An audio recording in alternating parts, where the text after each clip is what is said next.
What's up guys, it's Manga Time once again, and I'm here today to bring you my review of Bleach 571, The Devilish Perspective. I'm not entirely sure what that title really has to do with this chapter. I can think of a couple of reasons, maybe. Devilish to do with Yachiru, Perspective to do with Guenael, but honestly, it's just a cool sounding title, and I don't think it's got much else to do with it. Anyway, this entire chapter is devoted to the battle between Yachiru and Sturmita V, the Vanishing Point Guenael Lee. It's an interesting battle. It's not great, to be honest. But it starts off with Isane. She can't remember what happened because Guenael vanished. And basically, she's like, did you hit something, Yachiru? What happened? And Yachiru can't remember either. Then Guenael reveals himself to them, and he is weird looking. He's like really, really short. He's maybe just only slightly taller than Yachiru, and he's wearing some kind of like full body trench coat thing that goes down to almost his feet with a little hood on it. He looks like some kind of little Oompa Loompa. Needless to say, I don't really like his design. I mean, he's unique, I guess, but he looks ridiculous, I think. He's creepy, but not in a good way. But Isane just goes, "Are you maybe one of the Sturmita?" Because obviously she forgot about his existence thanks to his power. So as far as she's concerned, this is their first meeting. So Guenael's like, I don't know how many times I'm going to have to say this, but nice to meet you. I'm Sturmita V, Guenael Lee of the Vanishing Point. And then he starts to vanish again, and he says, "You are unable to see, feel, or remember my existence." And right there, he's basically just told us the 3 stages of his power: see, feel, and remember. So Yachiru punches him again. She just jumps forward, and then he's gone. But this time, she can still remember him. She says, I thought I hit him. And this is when Guenael reveals the 3 versions of his power. And I think this was perhaps explained a little clunkily in here, so I'm going to try my best to simplify it a bit. So, the first version of his power, he goes invisible. That's the first version, but they can still remember him. They still remember him. Version 2, his existence vanishes. So what basically that means, you can't touch him. You still remember him, but your fist just goes through him, essentially. So, like he says, she was left with the illusion that I was still there. And then the third version, which he reveals later on, is that's when you forget about him. And essentially, he can activate these versions at different times, and he can go back into them at different times. So it's actually very, very powerful, this ability. So, like, essentially, when Yachiru punches him, he has already activated State 2, so his existence is gone. So that's why her fist goes straight through him, but he's left up his shape. So she can still see him, but his existence is gone. So Phase 2 has already happened, then Phase 1 happens. So he can do them any order he wants, which is really overpowered. Although I would presume he can't really do version 3 before the others, because then they would still know who he is, because they'd see him. But yeah, like Guenael says that he can activate them in different times, so if he activates version 2 before version 1, he comes back into existence, but he remains invisible, so he can still slash people. So he's actually like an assassin kind of Sturmita, which is a bit annoying really, because he doesn't really have many assassin-like qualities. His personality is he likes to play around, he likes to mess with his victims, he thinks it's a bit of a game, he thinks it's kind of funny, but he has a cool little knife actually, it is pretty cool. But yeah, he says that if I remain invisible but I return to existence, I can attack you, and he slashes Yachiru across the back. But she still knows he exists at this point. She hasn't forgotten him. So she punches a box. Now I think the reason she does this is I think she doesn't quite understand his powers, and I think she thinks he's hiding in this box. That's kind of the only explanation I can think of for her leaping into the box. But Kubo kind of shows Guenael's power. Interestingly, he like has different versions of Guenael. Like there's one where it's just his eyes, and there's one where it's like a liquidy kind of goo representing Guenael. they all just kind of represent the different stages of his power. So he says he can shift from versions 1 to 2 in an instant. So even if you think you know where he is, despite the fact he's invisible, and you try and attack him, he can get rid of his existence like that. And similarly, if you think you can see him and attack him, he can get rid of his existence like that. So he's really, really overpowered, and he slashes her a couple more times. And you get to see his blade. Looks really cool. It's got like an intricate handle, and he's like, it's really fun. And she punches him, and he reappears, and he's like, "Whoa, you're getting quite fast," because she's starting to be able to catch where he is when he vanishes. So then he activates version 3. It's kind of, the images for that is kind of cool. He kind of melts away like a ghost, and that's when they forget about who he is. That's the one where they completely forget.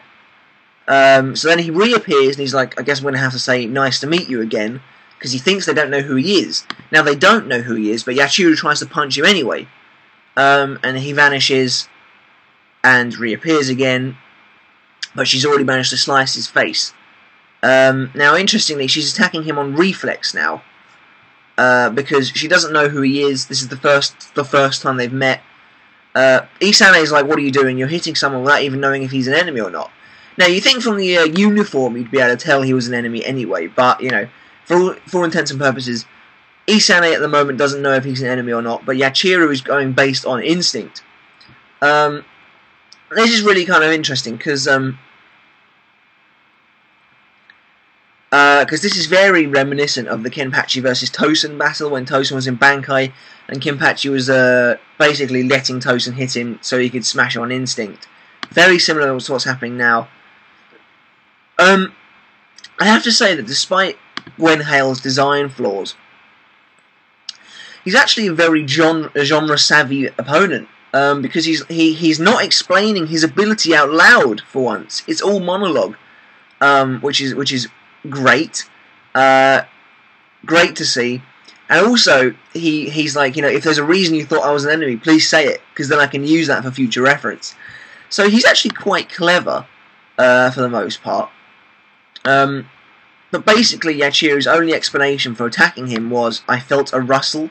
I think that's just dodgy translation. Basically, she felt a bad feeling. She felt an instinct that he was a villain. So then she draws her Zanpakuto toe, cool, from this box. And, Guenael's starting to rage now. And it's pretty awesome, though, that Yachiru is finally pulling out her Zanpakuto toe. She draws it, and she's like,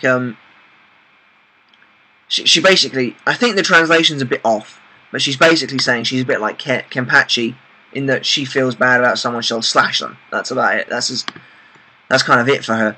Guenael appears immediately behind her and tries to stab her through the back with his blade. That's a pretty cool picture, actually. He's starting to rage, and this is very Tosen Kenpachi. As soon as Guenael's blade touches her back, she turns around and slices him.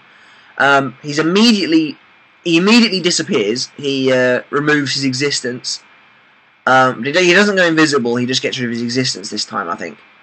So he jumps backwards, but he's like, you didn't hit me. But then out of nowhere, his nose gets sliced, and he's like, what the? He's like, what happened? We get this very cool picture of Yachiru. She looks really kind of sadistic, actually. Like she's got a bloody nose, and but she's like kind of happy.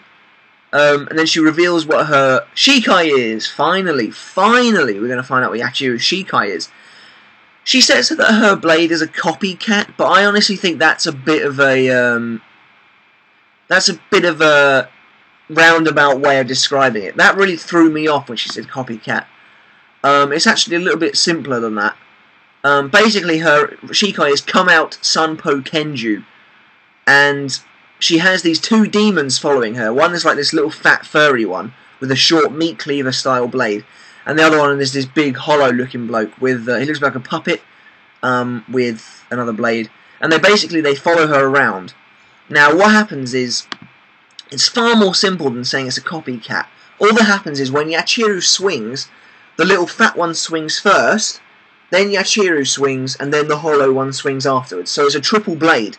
So if you think you've dodged Yachiru's sword, You might have dodged her sword and the fat demon, but the hollow demon will get you anyway, because it's a three-way slash, and unless Yachiru says come out, you don't get to see the demons. So now Guenael can see the demons, and he's like, what the hell is that? And Yachiru swings downwards, and the other two go with her, and it's very difficult to see, but I'm actually pretty sure that she slices Guenael in half down the middle, and that's the end of the chapter. Yeah, so Guenael gets sliced down the middle.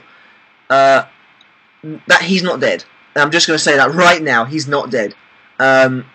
Because that's just going to be his. That's going to be his version 1. It's just going to be his illusion. His existence is already gone by this point. That's what he's going to say, I think. Because next chapter, in my opinion, is all going to be about Isane. Isane's got to fight him now and got to do more with Itagumo.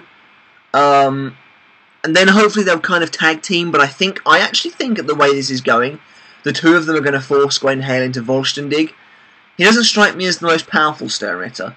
And I can't see Kubo bringing in, because, you know, the way it's going to go, it's got to be Kubo bringing Kenpachi and Unohana eventually. But I cannot see them coming in against Guenael. He's not that powerful, unless he has a lot. I mean, like, because the Volstendig boosts your letter ability, so that would make him really powerful. So that's going to be interesting to see.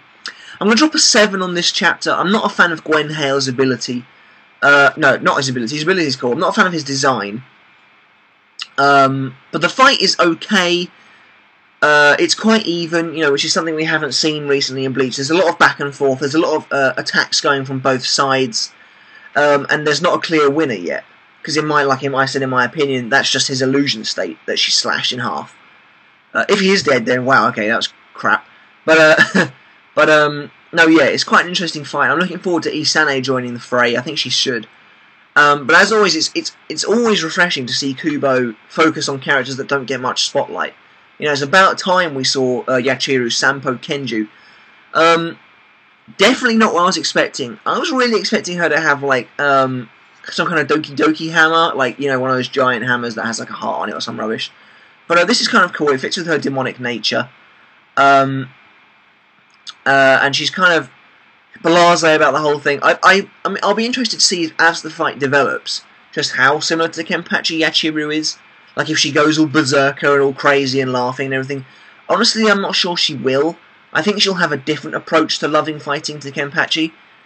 In that almost she has like this just glossed over expression all the time. It's like euphoric almost.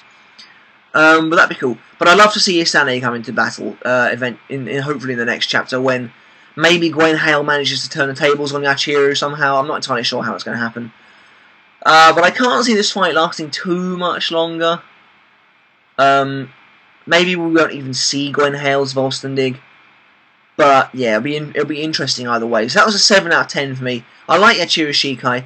Let me know in the comments below, guys, what did you think of this chapter? Most of it was just Guenael explaining his ability, which was a bit of a letdown. I think Kubo could have done it a lot shorter than that.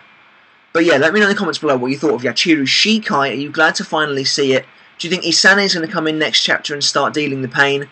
And what do you think of Guenael as a character? I don't think he's going to last much longer. And I didn't really like it that much anyway. So let me know your thought of this chapter, guys. As always, don't forget to subscribe. That'd be really great. And leave a thumbs up. That's an awesome way of supporting my video. But until next time, guys, I shall catch you later. See ya.